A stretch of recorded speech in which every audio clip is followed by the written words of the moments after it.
Hello and welcome to my little analysis, I guess, of the Hunger Games.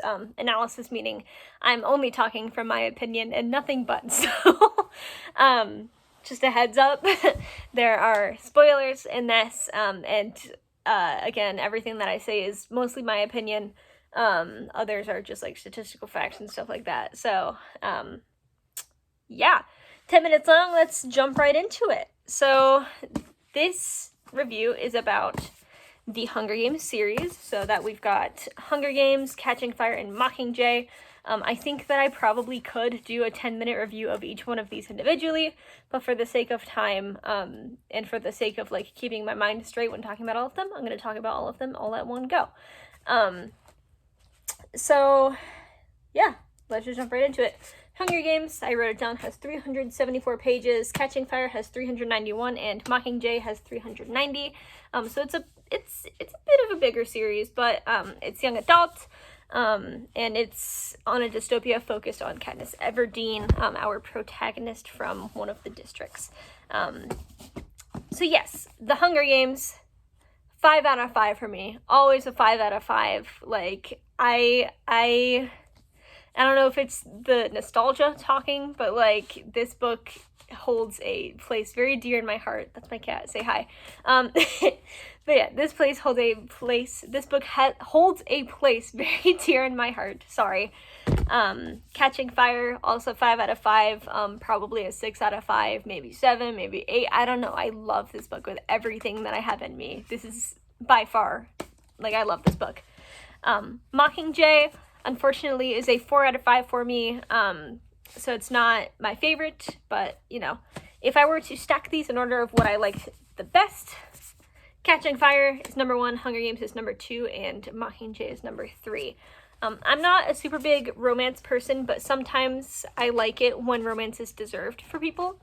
And that's what I feel about these books. So I don't care what anyone says. My opinion, I think that Katniss and Peeta were in love in the Hunger Games. It's hard to put yourself in their position because we don't live in a dystopia, kind of.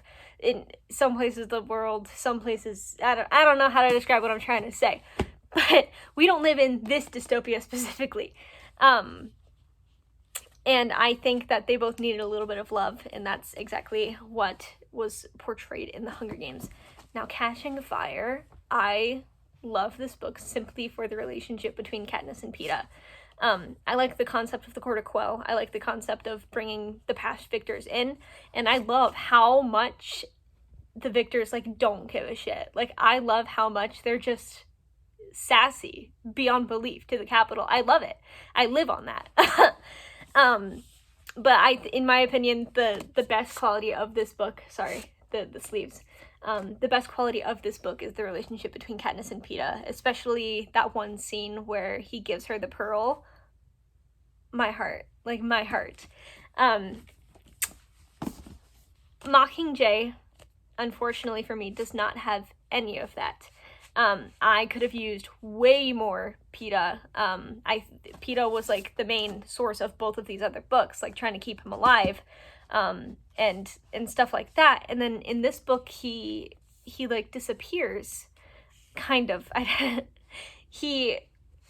We have a different Peeta, and I understand the concept that Suzanne Collins was going for, but it just wasn't enough for me. And then also in this one, there were some deaths that were unnecessary. I hope you guys could agree with me that Finnick's death was not necessarily necessary or needed to drive the story forward. Prim's, I think that was needed. I think Prim's death was needed. I think that Alma Coin's death was needed, but Finnick did not have to die. Especially in the way that he did. It was devastating. So let me just say that I am a crybaby. Like, I will cry at everything, every movie, every, like, really good album, like, music album that I listen to, every book that I read, I will sob. Like, I will cry. Hunger Games did not make me cry. I don't think it did. Maybe it made me, like, tear up a little bit, but it didn't make me cry. So that's a plus. Catching Fire. So the way that I'm doing this is I'm reading the book, and then I'm watching the movie, and then I'm reading the book, then watching the movie, and then reading the book, then watching the blah, blah, blah, blah, blah. This book definitely made me cry. At the very end, you can feel Katniss's like rage at Haymitch, and I really appreciate that they do that. That Suzanne Collins made her do that. The pure rage that she feels when she realizes that they left Peeta behind actually had me crying. That scene, the scene with the Jabberjays, it was just so upsetting to read and like listen to, because I also listen to audiobooks sometimes. It was very upsetting. The Mockingjay, why it isn't a 3 out of 5 for me for the lack of Peeta and the unnecessary deaths, is because it made me cry for, no lie, an hour. It made me cry for an entire hour after I finished this book.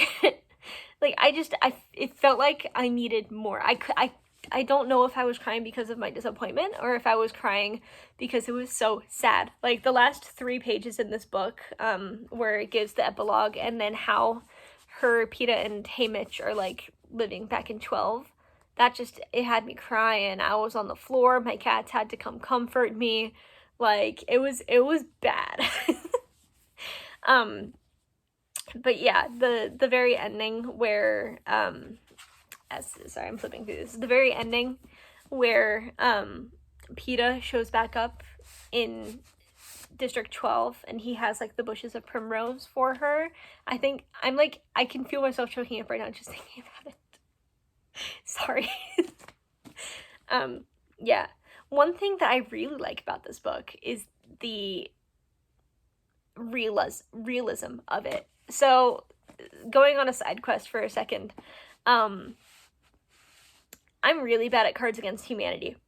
And I will gladly say that I am really bad, because I like things that are real and I like things that are true, not funny. So, for example, if a black card in Cards Against Humanity said, "What would you find in the forest?" Some people would play genitals or Barack Obama. I would play bees, because it's true. You would find bees in a forest. Like, that's funny to me. I appreciate how real she made Katniss's addiction and how real she made Katniss's depression feel. There is no way that I could relate to what she was going through. Like, she's in a whole different situation, but Suzanne Collins did such a fantastic job of describing like everything that Katniss was feeling.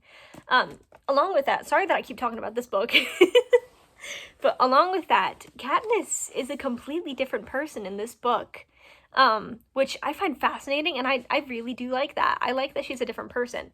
So in The Hunger Games and in Catching Fire, she's this like really feisty person who is nonstop fighting for her life and trying to keep her friends and family safe.